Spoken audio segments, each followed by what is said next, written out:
বন্ধুরা আমরা এখন নাভারন বাজারে এসেছি। এখানে রয়েছেন আমাদের সামনে সাকিব, সাথে আছে রাত। এখন সাকিবকে দেওয়া হবে ডেয়ার, ঠিক আছে? এখন দেখা যাক সাকিব সে ডেয়ারটা পূরণ করতে পারে কিনা। সাকিব এদিকে একটু তাকাও। ঠিক আছে, বলিস না।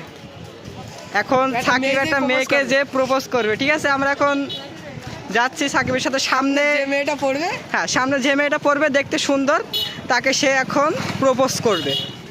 ভিডিওটা ডিস্টার্ব করতে দে। তো গাইজ আমরা অনেকটা সামনে চলে এসেছি। সামনে আমাদের স্টেশন আছে, দ্যাটস ওয়াই সামনে কোনো সুন্দর মেয়ে থাকলে আমার এই বন্ধুটা, চিকনা চাকনা বন্ধুটা, তাকে প্রপোজ করবে। এখন একটা পাওয়া যায়। হাতে একটা দেখতে পাচ্ছেন, চশমা নিচে বন্ধু। আরে অস্থির। ये बड़ी दुख बड़ी कहानी है, इधर पे कोई लड़की नहीं है सब। কেন ভাই? ভাইয়ের বন্ধু। সাকিব, তোমার ডেয়ার পূরণ হইলো না, এখন তুমি ওয়েট